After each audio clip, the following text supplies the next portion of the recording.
Chega de tropeços, quero direção, quero tua palavra, seja sim ou não. Não para o mundo, sim para o teu reino. Quero atitude que define um cristão. Abre meus ouvidos, quero tua direção, toma minha mente. Meus queridos, a gente está aqui por causa de Jesus, por causa do que Ele faz. E hoje nós estamos aqui para ver uma das lições muito difíceis de entender que Ele quer nos ensinar. Eu estou seguindo a sequência de Marcos, desde o capítulo 1, hoje nós vamos começar a última parte do capítulo 2.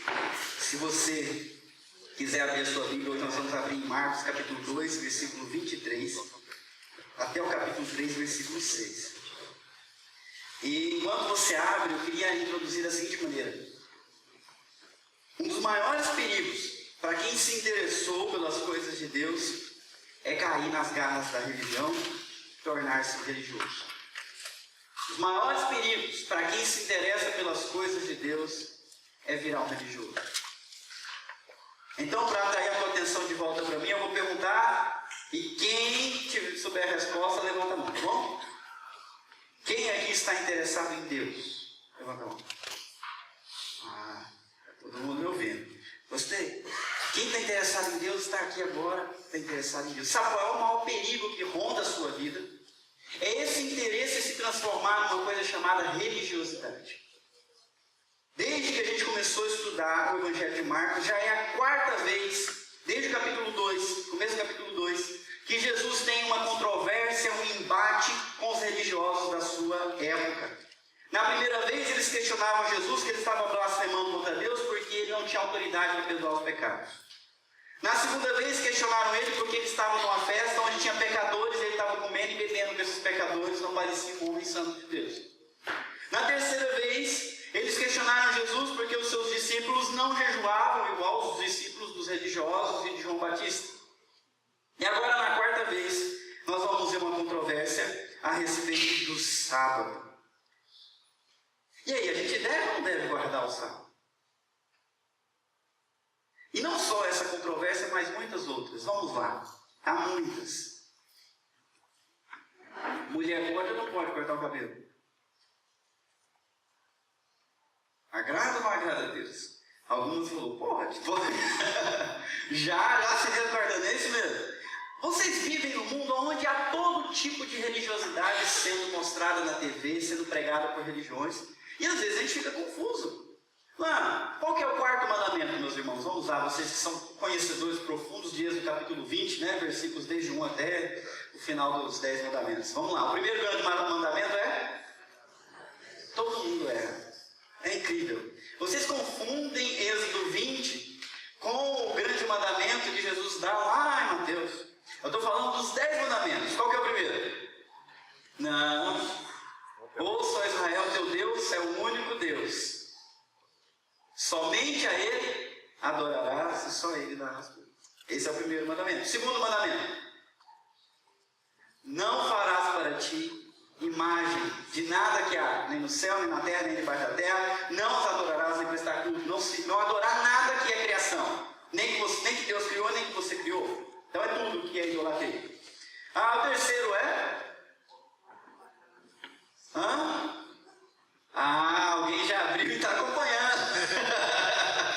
Êxodo capítulo 20, não falarás o nome do teu Deus em vão. Respeita o nome de Deus, não brinca com o nome de Deus. Todos os mandamentos relacionados a Deus. Agora chega no quarto, e o quarto é: lembra-te do dia de sábado. E aí? A gente lembrou de guardar o domingo. E quem não guardou o sábado? Será que os adventistas do sétimo dia que estão certos e todas as outras religiões estão erradas? E agora? Há tanta coisa sendo pregada, há tanta coisa sendo dita, que nós vamos esclarecer algumas coisas hoje com a graça de Deus. Tá bom? Então vamos orar mais uma vez, vamos pedir a graça para a gente conseguir aprender.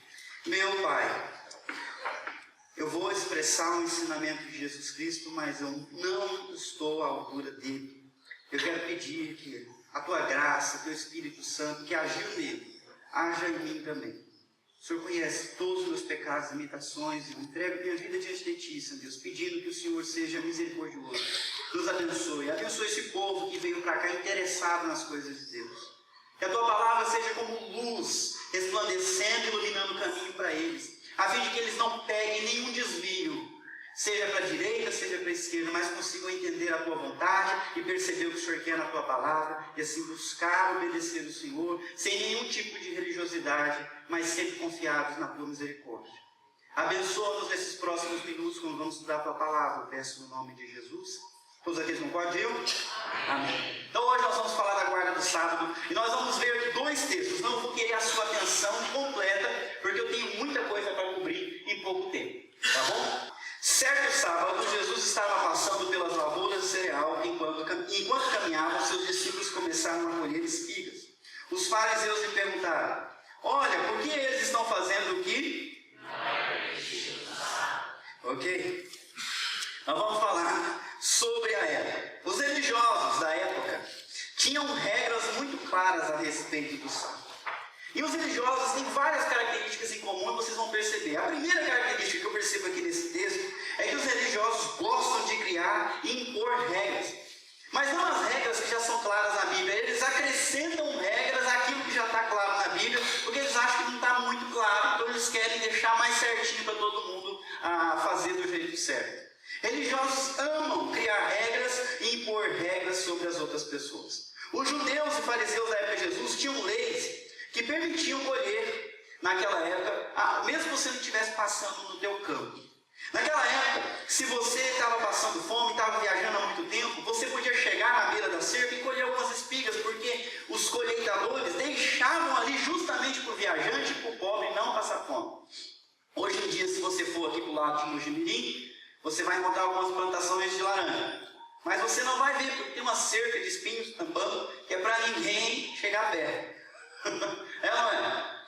Naquela época o negócio era assim: a cerca ficava aberta e as pessoas podiam pegar ali aonde está próximo para matar a sua fome. Ninguém abusava e os donos também deixavam, é uma lei prevista lá. Os fariseus não estão reclamando com Jesus com os discípulos que estão roubando o cereal. Não, eles estão reclamando porque eles estão colhendo esse trigo para comer no dia de sábado. No dia de sábado. Essa é a questão dele. Para um fariseu, os discípulos estão cometendo no mínimo 4 pecados. Primeiro, eles estavam colhendo. Segundo, eles estavam debulhando. Segundo, eles estavam aventando. E quarto, estavam preparando uma refeição. Não entenderam nada, né? Então tá, deixa eu explicar. Quem já comeu milho aí? No pé. Já pegou lá no pé, vou cozinhar já? Como é que é o milho lá? Você arranca, né? Colheu. Colheu no sábado do pecado, não pode fazer, tá? O fariseu não, já errou. Só que aí você tem que tirar a palha, outro pecado, certo? Aí você não vai comer aquele milho cru, não é isso, gente? Você vai dar uma assadinha dele ali na brasa, né? Você lembra aquele fogão de lenha que a gente colocava lá, e quando ficava conversando, ficava só rodando o milho lá, até ficar amarelinho? Pois é. Depois disso você começa a debulhar, não é? Não é, gente? Pois é, você preparou a refeição, pecou de novo. Nós estamos falando aqui provavelmente de cevada ou de trigo.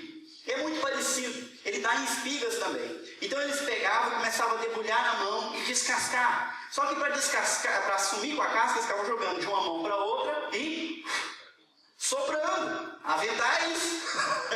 Soprando. E comendo. O que a gente faz quando a gente está com fome? Come. E aqueles homens acharam isso um pecado terrível. E você pensa que isso aqui é muito? Havia muitas regras como estas. Por exemplo, não era permitido andar mais do que 880 metros no dia de sábado. Passou disso, está viajando pecado. Não era permitido colher frutas caídas. Está colhendo pecado. Não era permitido, vocês vão assustar com isso, tá? Procurar insetos nas roupas. Você pegou o carrapato, vai ter que aguentar o carrapato o sábado inteiro, porque não pode, é trabalho. Eu estou falando aqui, um pouco rio, mas acho que só alguém sabe, só poucas pessoas sabem o que é pegar carrapato na roupa, né? Enquanto está na roupa, ele estava lá, né? Era proibido fazer nós no dia de sábado. Você fez o nó, meu, já perdeu o céu. Era proibido acender uma lâmpada. Era proibido escrever mais que uma letra.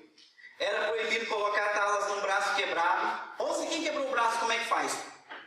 Compressa de água fria. Água quente também não pode, você vai ter trabalho aquecendo a água. Então é melhor sofrer. No domingo a gente faz ali no gesso. Você não acha isso uma loucura, não? Era isso que eles seguiam na época. Era proibido mesmo comer um ovo posto no sábado. Por quê? Se ele foi posto no sábado, alguém teve que ir lá pegar. Trabalhou. O da sexta você podia comer, o do sábado já não pode mais. Isso, coisa do passado, a gente pensa, não tem essas coisas hoje. Eu vi uma história muito legal de um pastor chamado Mark Driscoll. Ele foi visitar a Terra Santa.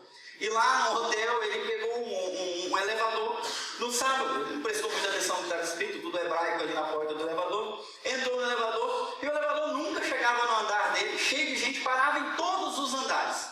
E ele se dirigiu a alguém e perguntou bem assim: escuta, por que esse elevador está devagar desse jeito?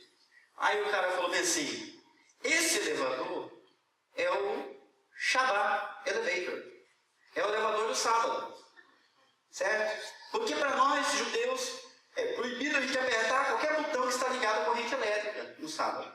A gente fere o sábado, é um pecado contra Deus. Então esse elevador já fica configurado para ele parar em todos os andares, assim a gente não tem que pecar para parar no nosso andar. Aí o pastor falou assim: mas tem outro elevador para os gentios, para os pagãos? Tem, então eu vou descer no próximo. Aí ele parou, ele desceu, foi procurar outro elevador. No que ele desceu, saiu uma turma atrás dele. Ele entrou dentro do elevador, aquela turma de judeus atrás dele, falou: você pode apertar o 7? E ele, como bom cristão, falou: sim, porque eu sou da nova aliança. Eu vou apertar 2 vezes, porque eu amo vocês, meus irmãos. Né? Olha a loucura. Eu não posso pecar, mas eu posso pedir para você pecar no meu lugar, né? Que vá para o inferno. Essa é a loucura da religião. Mas não pense que isso ficou lá atrás, isso continua hoje. Isso continua hoje porque os religiosos continuam criando e impondo as suas regras sobre as outras pessoas. E há tantas regras. Eu me lembro que alguns homens que hoje estão na igreja tiveram muita dificuldade de entrar porque acreditavam que teriam que largar o seu futebol. Lembra?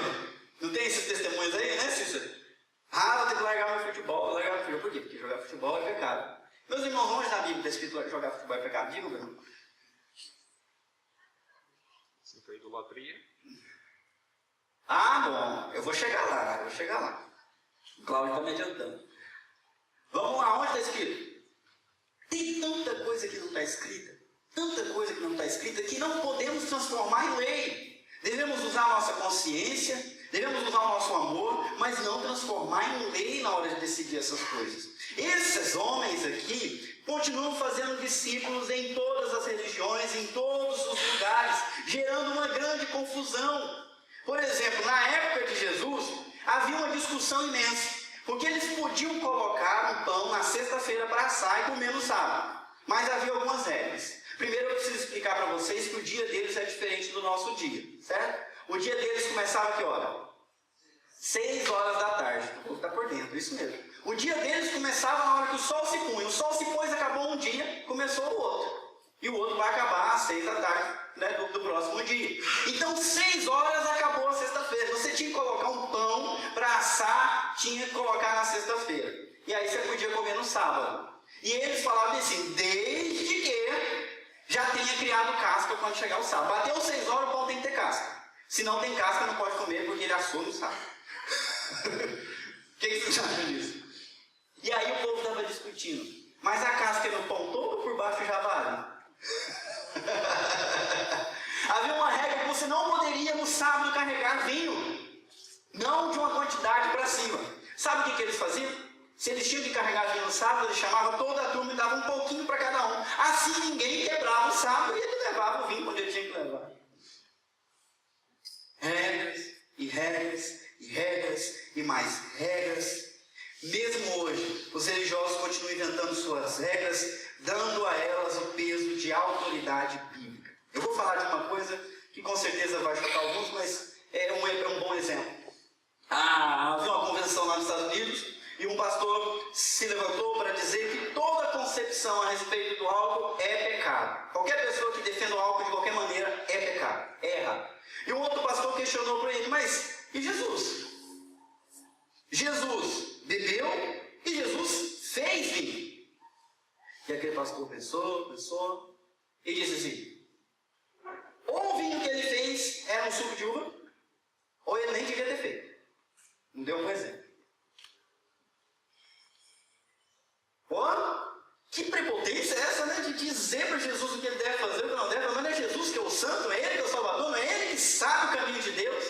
Mas toda essa religiosidade leva a gente a criar e impor regras. Aonde na Bíblia está escrito isso? Não está. A Bíblia condena a... Vamos ver, vocês se lembram? A Bíblia condena a embriaguez. A embriaguez. Não condena o álcool. Nenhum momento condena. Devemos tomar cuidado? É perigoso? É. Do mesmo jeito que muitas coisas. Quem acha que açúcar é perigoso? Então os outros, pelo amor de Deus, acordem para a vida. Açúcar é muito perigoso. Vocês não estão entendendo o que eu estou falando. Lá nos Estados Unidos baniram o fumo. É proibido fumar. Por quê? Faz mal para a saúde, traz prejuízo para o governo cortou. Não pode. Só em algumas áreas. Sabia que há projeto de lei para proibir o açúcar lá também? Por que será? Não faz mal também. Então a gente não pode dar peso para uma e não dar peso para outra. A gente encontra alguns religiosos metendo pau em uns, mas ele mesmo comendo um camelo lascado. Como o mosquito comendo um camelo lascado em outra área. Vamos tomar cuidado com isso. Os religiosos criam e impõem regras. Eles estão dizendo para Jesus: por que os seus discípulos estão fazendo o que não é permitido no sábado? Aonde na Bíblia está escrito que não é permitido no sábado você comer um pouquinho? Não existe essa regra. Foi eles que inventaram e eles querem que Jesus siga. Eles chegam diante de Jesus e falam: você não está seguindo as nossas regras.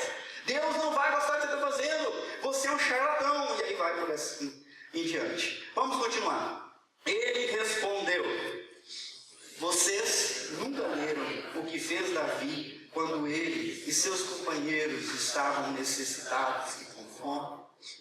Eu vou explicar.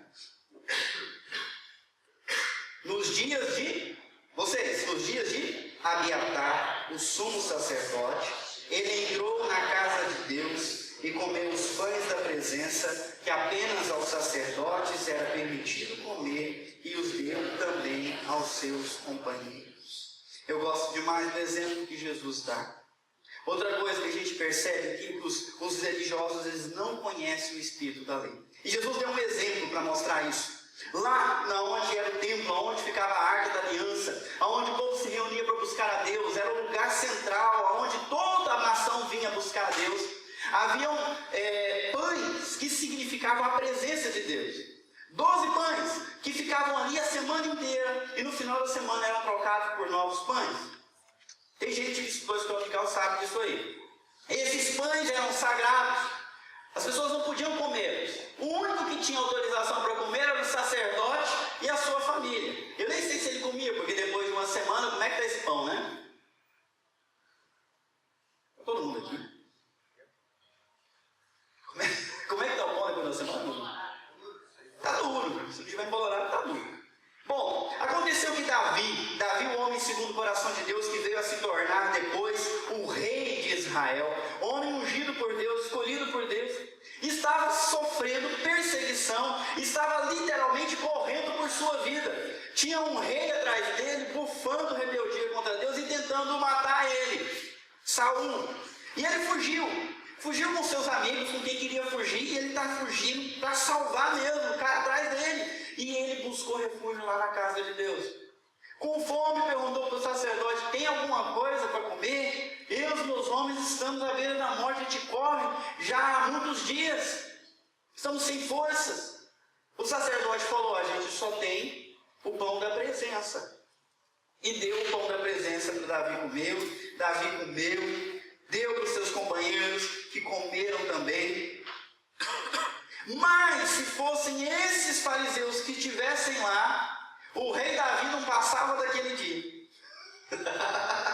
Eles que tanto falam de Davi, o rei de Israel, estão esperando o filho de Davi, não tinham ajudado o próprio Davi, porque eles entendem que a lei, a regra, é um fim em si mesmo. Se tem uma regra, é para ser seguida. Os fariseus acreditavam que a salvação aconteceria quando toda a nação conseguisse guardar 2 sábados seguindo todas as regras. Eles tinham esperança que no dia que a nação inteirinha guardasse o sábado direitinho, aí tudo ia mudar, Deus ia vir e ia mudar tudo.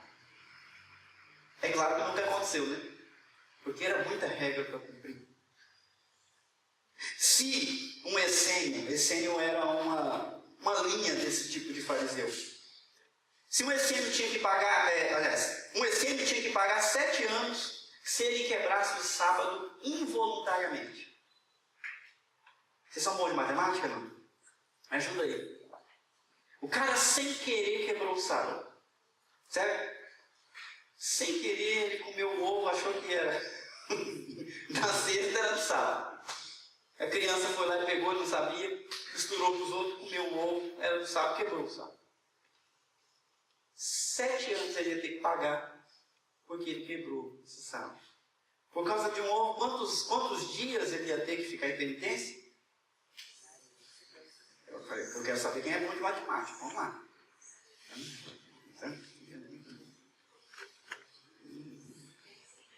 Não tem ninguém com celular, com calculador? Uau! 2.500 dias por causa de um ovinho. 2.500 dias enfrentando a culpa por causa de um ovinho. Gente, isso faz lógica para vocês? Mas era essa sociedade que Jesus vivia. Em nenhum momento eles refletem o porquê e o propósito da instituição do sábado. Eles não entendem o espírito da lei. Toda lei tem uma coisa, ela tem a letra e ela tem um espírito. A letra é o que está escrito, o espírito é o sentido da lei. Beleza? Vamos falar sobre a lei do sábado. Quem instituiu a lei do sábado? Deus. Depois do que? De 6 dias trabalhando. No 7º dia ele descansou e deu esse dia para os homens, dizendo: o 7º dia é o dia do descanso. Eu quero que vocês descansem. Qual que é a ideia de Deus? Qual que é a ideia? Trabalhe 6, descanse 1. Trabalhe 6 e depois descansa. Você não é uma máquina. Você não dá conta de encarar 2, 3 semanas seguidas. A mesma coisa a respeito do pão. O pão está lá para representar a presença de Deus, mas tem alguém morrendo de fome, o pão pode servir para salvar essa vida? Sim, por isso que o sacerdote deu. Davi estava numa necessidade vital, com o meu dos pães sagrados, não permitido para ele, só para o sacerdote. O homem, segundo o coração de Deus, quebrou uma regra. E não há na Bíblia nenhuma pena, nenhuma chamada de atenção. Não aparece Deus falando: eu vou te matar porque você comeu o pão sagrado. Mas os religiosos, vem na mão deles, é complicado. Tem uma escola lá nos Estados Unidos e tem regras muito claras para os seus alunos. Uma das regras é que não pode ter namoro nem casamento interracial. Ainda bem que não tem essa escola aqui no Brasil. É uma escola cristã, mas eles acham que o casamento interracial é errado. Você sabe o que eu estou falando?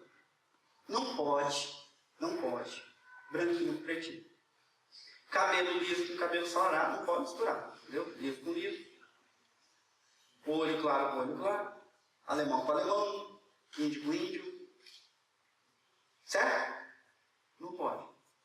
Sabe quem é que seria expulso da escola e nunca se formaria nessa escola cristã? Moisés. Moisés gostou, apaixonou-se por uma pretinha lá da Etiópia. Casou com ela, os irmãos dele acharam ruim com ele, que ele estava casando com uma mulher de outra raça. Deus interveio, chamou a atenção e castigou o irmão dele com lepra. Porque ele estava criando uma regra que Deus não criou. É só mais um exemplo.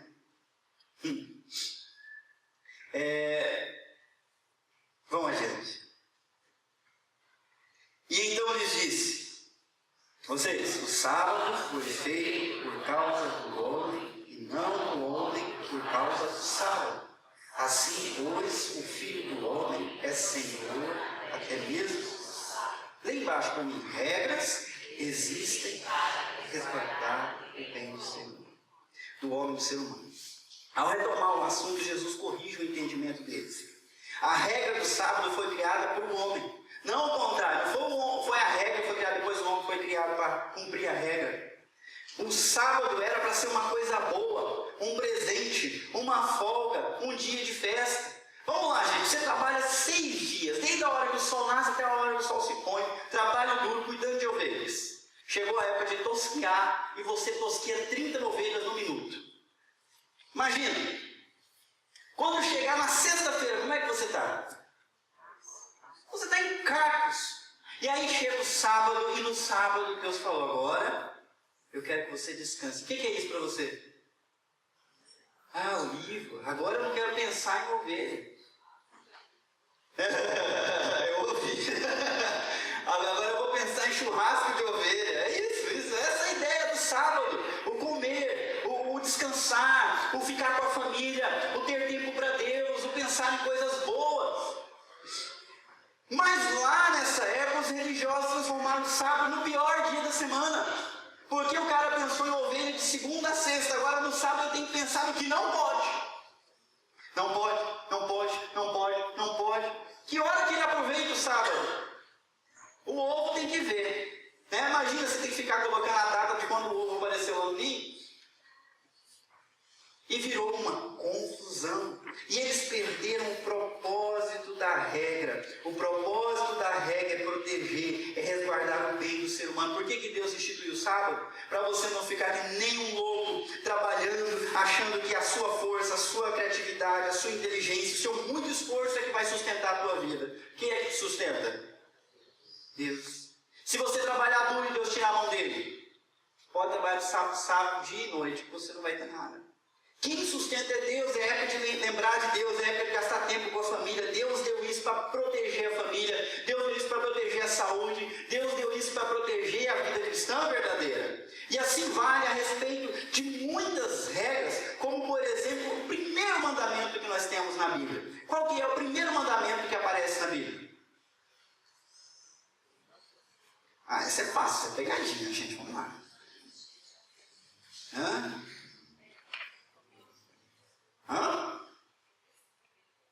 É obediência, mas qual que é a regra? Não comer, quem falou? Não coma da árvore plantada no centro do jardim, que é a árvore do conhecimento do bem e do mal. Porque no dia em que dela comer, certamente. Por que a regra foi criada? Foi para proteger o homem da morte. É uma regra clara. Toda regra existe para proteção e para o bem. Não pense que as regras são criadas porque Deus não deu sádico e gosta de se divertir, né? Então ele coloca as coisas na gente, coloca os desejos na gente e fala, não pode. Não pode não. A Marília Gabriela estava entrevistando o padre Fábio de Mello. E perguntou para ele sobre aquilo que todas querem perguntar. Mas padre, você fez voto de castidade. Mas aí como é que faz? O senhor gosta de mulher? Meu padre foi sincero, olha, sou homem. Sim. Eu sou ostentações dessa área, eu gosto de mulher. Mas então por que Deus coloca o desejo e depois diz não? Aí eu não gostei muito da resposta dele, mas eu posso dar a minha resposta, Maria Gabriela. Porque o sexo tem um lugar certo. E onde que é esse lugar? Casamento. É uma instituição que tem paredes fortes o suficientes para segurar o ímpeto do poder sexual e do estrago que ele pode fazer. Dentro do casamento, o sexo é sim uma coisa abençoada, um presente de Deus. Fora dele, é maldição, é transbordo, é angústia, é sofrimento para todo mundo. Então a regra do casamento, do sexo dentro do casamento, ela existe porque Deus gosta de ficar brincando com a gente, fazendo a gente esperar? Não. Existe para a nossa proteção, para o nosso bem. A Marília Gabriela ainda não entendeu isso. Eu posso dar um outro exemplo. O trânsito de Campinas é uma loucura. E nós temos semáforos em quase todos os cruzamentos. Por que acende uma luz vermelha? Para você parar. Mas se você não quiser obedecer essa regra, o que vai acontecer com você? Então por que tem essa regra? Sinal vermelho, parar, obrigatório. Por quê? Para a sua proteção. para o seu bem. As regras que Deus coloca seguem a mesma ideia, são para a nossa proteção, são para o nosso bem. Mas os fariseus torcem isso e eles esquecem que a regra é para o bem, transformam a regra num bem, no fim em si mesmo. Tornam isso um fardo muito difícil de levar.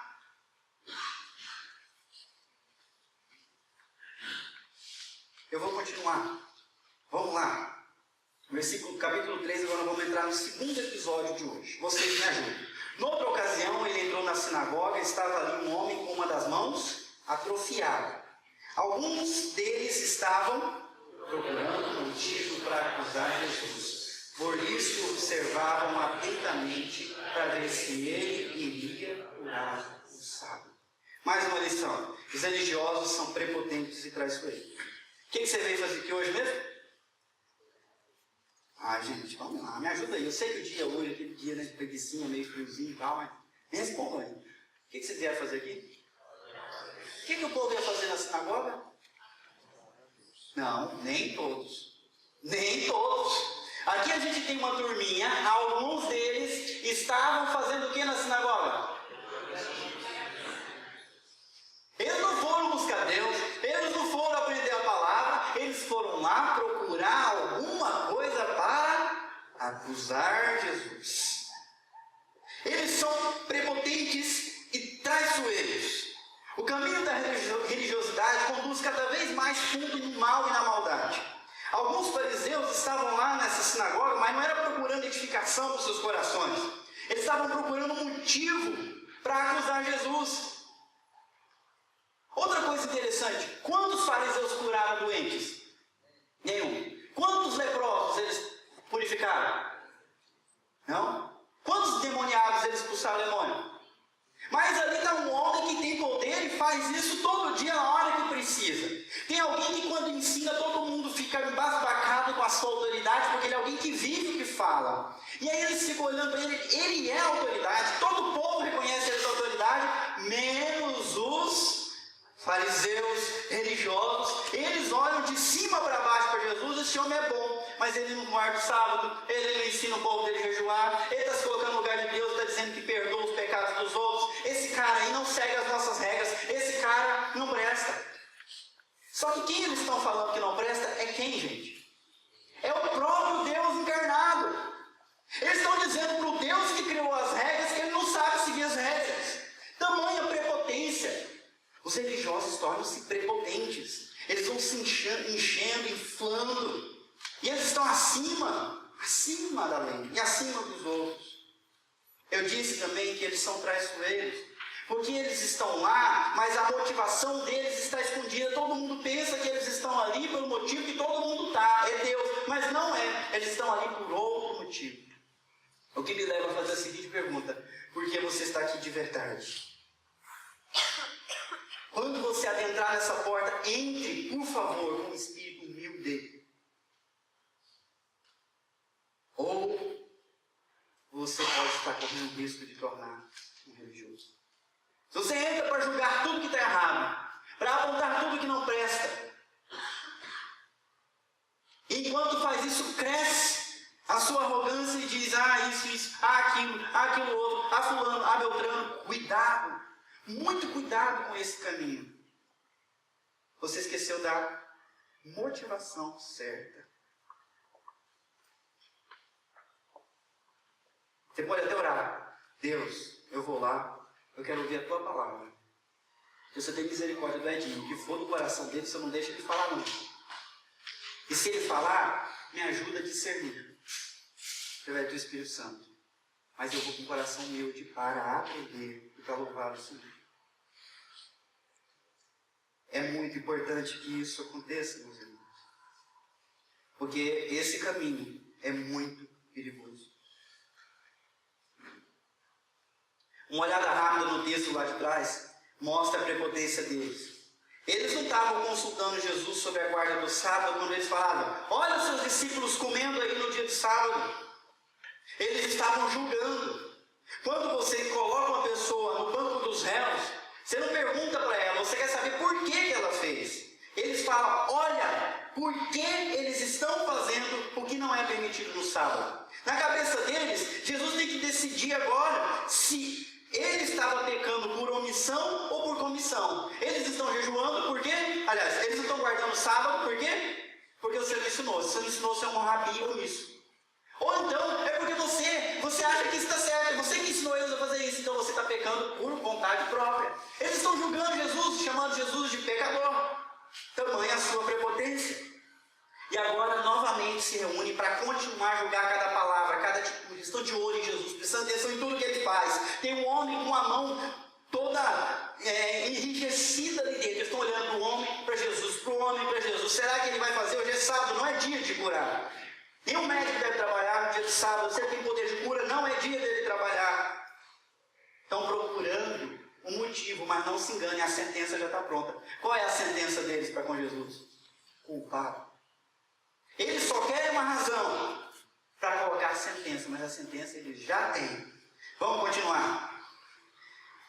Jesus disse ao homem da mão atrofiada: vocês, levante-se e venham para o meio. Depois Jesus lhes perguntou: o que é permitido fazer no sábado? O bem ou o mal, salvar a vida ou matar? Mas eles permaneceram em silêncio. A lição que a gente tira daqui dos religiosos preocupa-se mais com as coisas que você não pode fazer, do que com as coisas que você deve fazer, com as coisas que você pode fazer. Eles pensam sempre negativamente do que positivamente, e Jesus tentou mostrar para eles, fazê-los enxergar de maneira correta. E como é que ele fez isso? Ele tentou fazer eles olharem pelo lado positivo. Trouxe o homem para o meio, para onde todo mundo via, para todo mundo ver a mão dele. E a pergunta que ele fez é: o que é que deve ser feito no sábado? Porque vocês já sabem o que não pode ser feito. Agora eu quero saber o que é que deve ser feito no sábado. Nesse caso, só há duas opções: o bem ou o mal. Vamos lá, vocês que são inteligentes. O que a gente deve fazer no dia de descanso? O bem ou o mal? O bem. Salvar ou matar? Salvar. Fácil para responder essa pergunta? Mas por que esse cara em silêncio?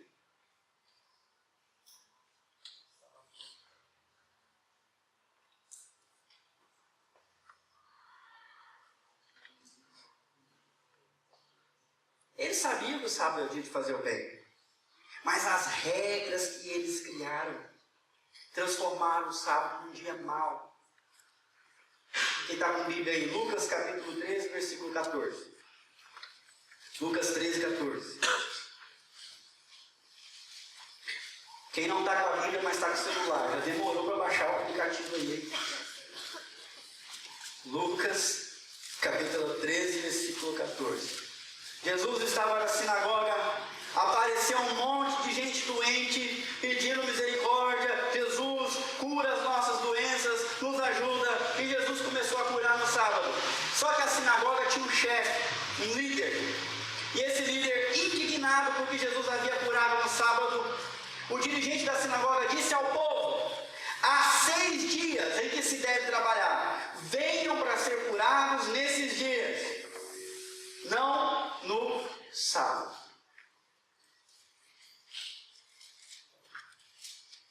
Mas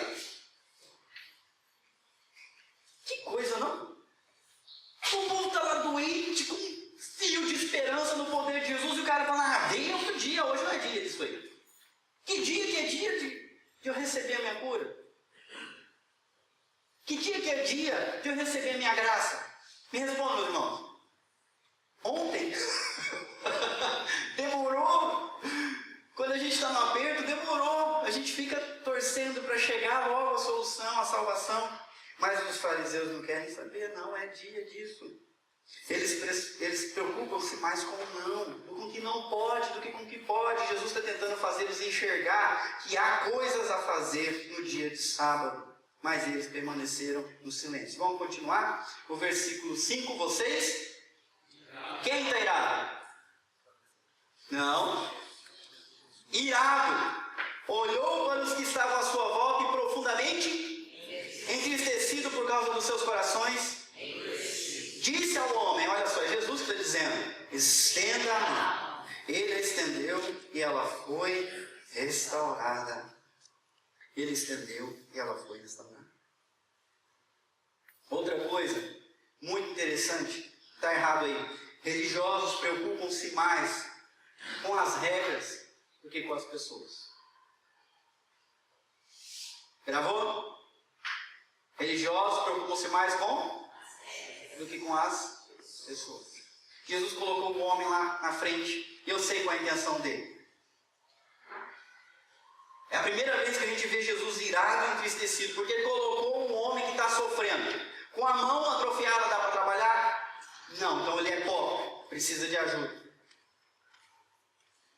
Todo dia ele sofre humilhação. Todo dia ele depende das pessoas para fazer alguma coisa. Dá para abotoar os botões com a mão? Dura? Não. Ele é uma pessoa limitada, uma pessoa doente. Ele quer que as pessoas sintam a dor dele. Ele quer que as pessoas vejam o que ele está passando e se coloquem no lugar dele. Mas não é isso que acontece. Isso deixa Jesus irado. E deixa Jesus entristecido. É a primeira vez que aparece no Evangelho de Marcos Jesus demonstrando esse seu sentimento. O que é que deixa Jesus entristecido mesmo? Pode falar algo. A dureza do coração. Um coração duro ama mais as regras do que as pessoas, não é isso? Os fariseus não aceitavam a cura no sábado. O resto das pessoas que estavam lá não defenderia a cura no sábado com medo dos fariseus. Alguns estavam preocupados com uma regra, outros estavam preocupados com os guardiões das regras. Ninguém estava preocupado com o pobre homem. Todo mundo ficou quietinho. Ninguém teve coragem de falar. O bem? Igual vocês, todo mundo falou junto, né? O que ele deve fazer no sábado, gente? Salvar ou matar? Salvar. Ninguém teve coragem de fazer isso com medo dos outros. Num ambiente religioso é todo mundo assim. Todo mundo com medo. Todo mundo vivendo debaixo da letra da lei. Ai meu Deus, será que alguém vai achar ruim disso? Ai. Será que está certo? Será que está errado? E se alguém vem diferente, se alguém não segue o padrão, todo mundo começa a arrepiar e achar estranho. Vamos lá.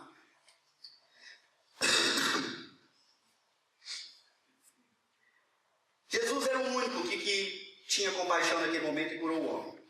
O coração duro dos fariseus permaneceu como estava.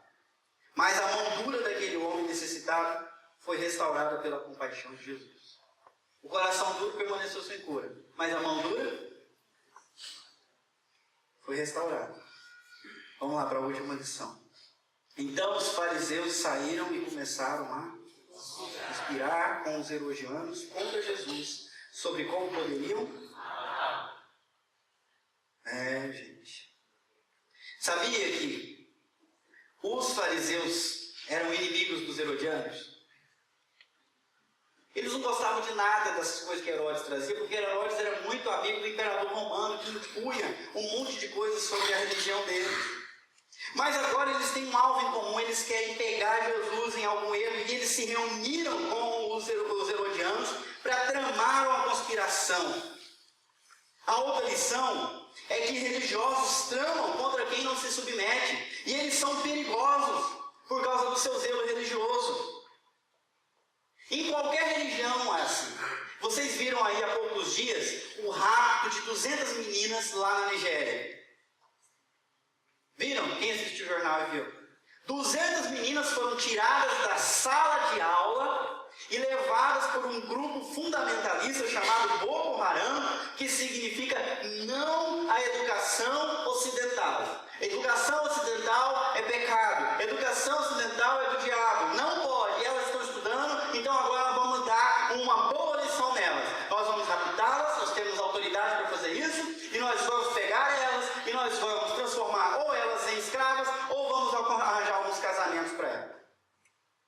Eu estava olhando uma foto com inúmeros pais inconsoláveis quando receberam a notícia de que suas filhas foram estudar e agora eles não têm esperança de vê-las mais. Ninguém sabe onde está. Religiosos fazem isso. Religiosos são radicais e fundamentalistas. Esse ato que a gente viu na TV é resultado do fundamentalismo religioso. Todas as religiões estão sujeitas a isso, se deixarem de entender as regras como um meio de promover o bem. O sábado foi criado por bem. Então posso curar no sábado? Sim. Posso salvar no sábado? Sim. O que eu não posso fazer no sábado? O mal e o que mais?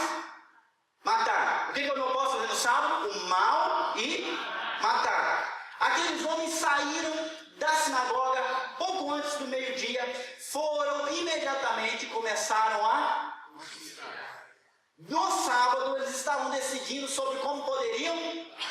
Quer dizer então que Jesus não pode curar o homem com a mão dura, mas eles podem se reunir e planejar matar Jesus.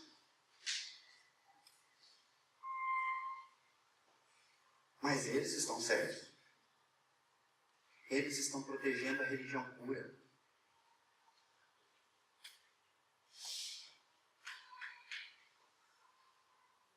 Eles são tão duros que Jesus acabou de perguntar o que é certo fazer, salvar ou matar. E aí Jesus fala, eles saíram para planejar matar.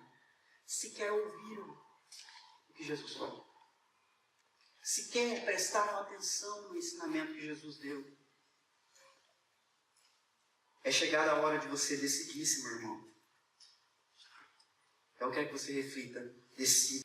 Quem você segue? Os religiosos ou somente a Bíblia? Porque se a gente começa a criar regras e colocar elas como peso bíblico, a gente tem uma tendência de se tornar religioso. O que Deus quis proibir, Ele proibiu.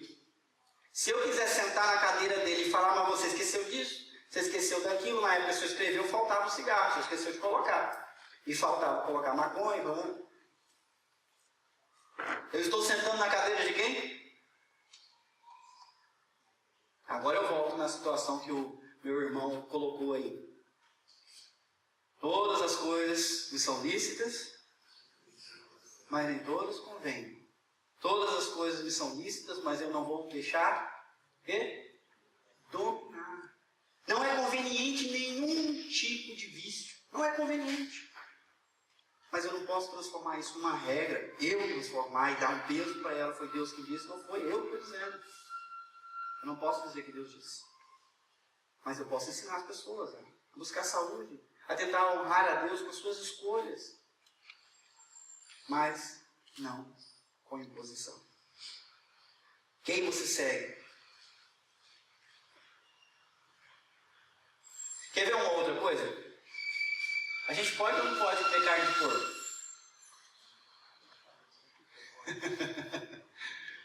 Quem gosta da carne de porco? Dá o voto. Sim ou não pode? Pode ou não pode?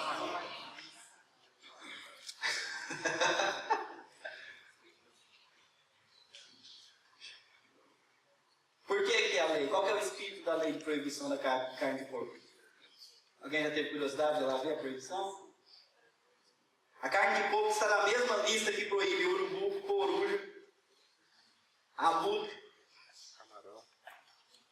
Camarão. É, né? Tá. Camarão. Porque esses bichos são o quê?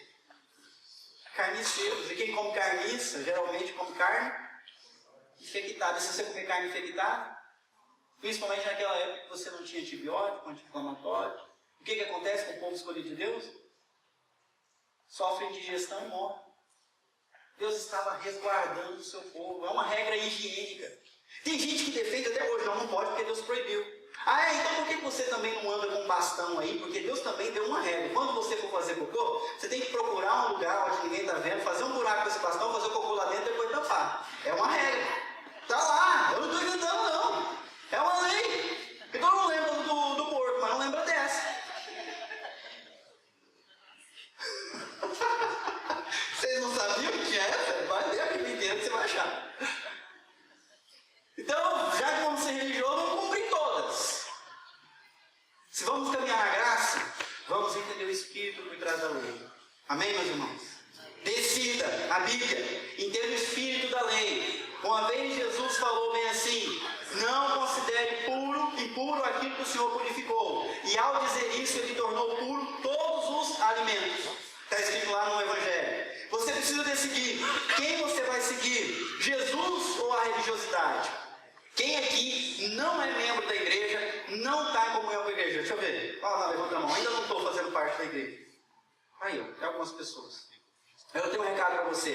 Eu estou aqui, nós estamos aqui, não é para convidar você para seguir uma religião.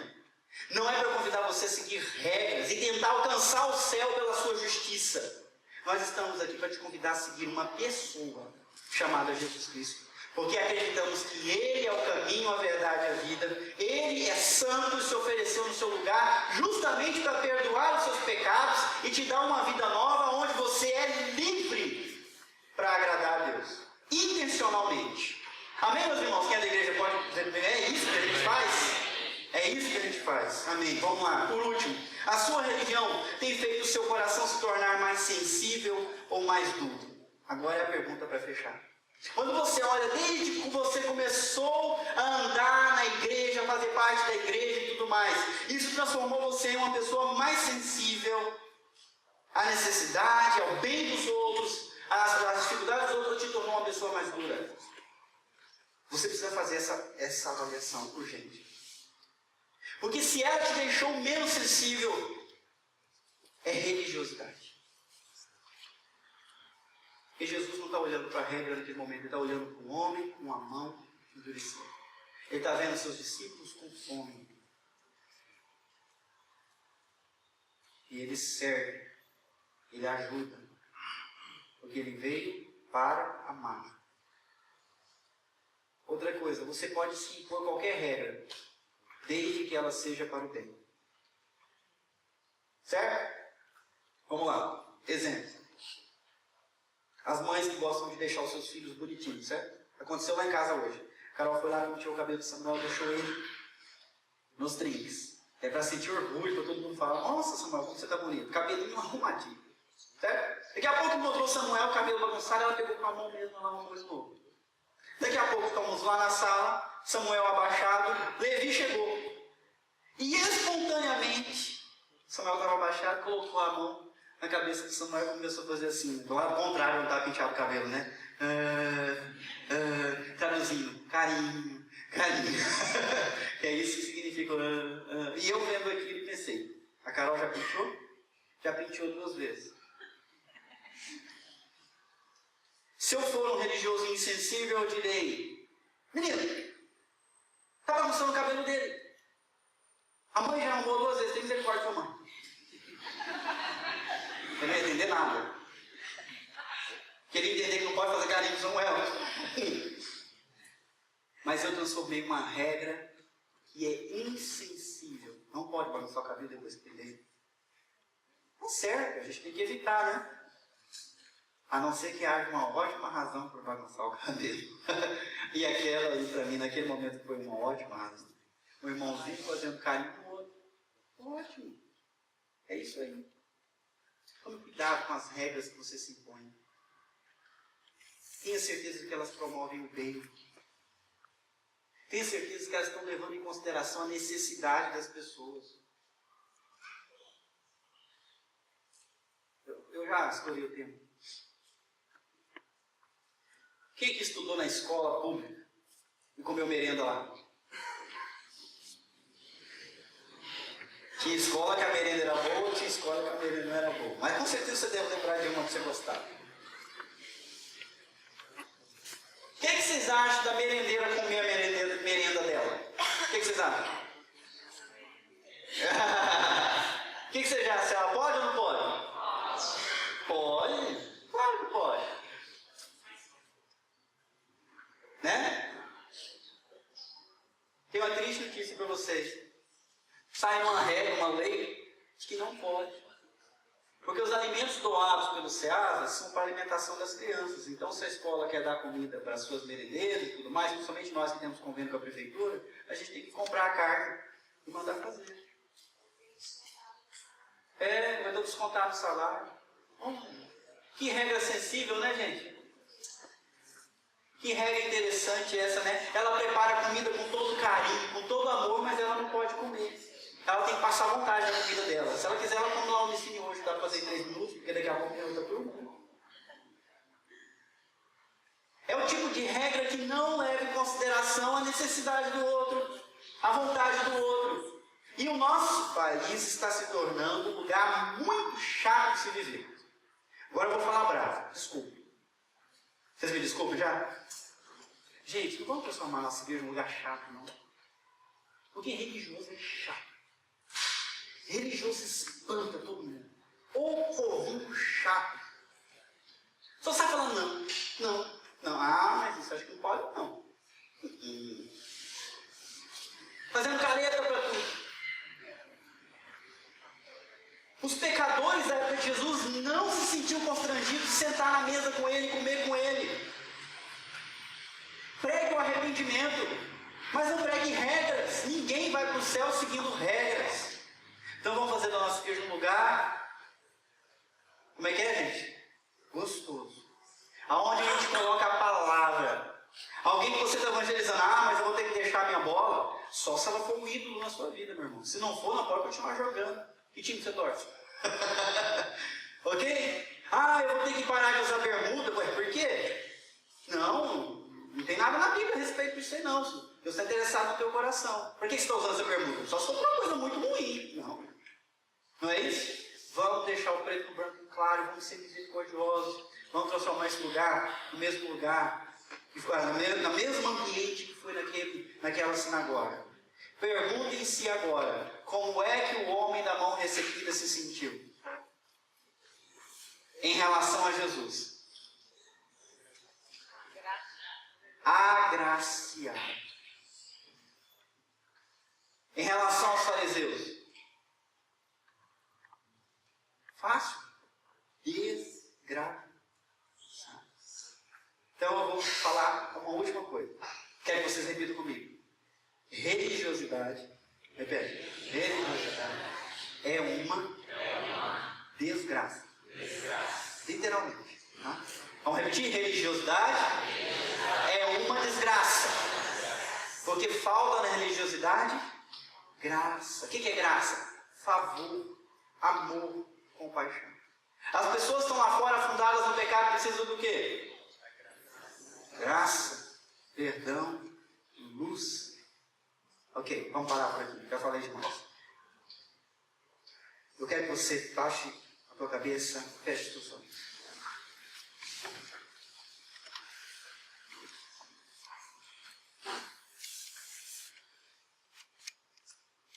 Infelizmente, o caminho dos religiosos é muito atrativo. E é muito poderoso. Sutilmente nós somos fisgados pela garra da religiosidade. Isso acontece comigo, isso acontece contigo. A gente impõe, a gente briga para fazer valer aquilo que a gente entende que é certo. Será que é mesmo? Porque o que é está muito claro na palavra de Deus.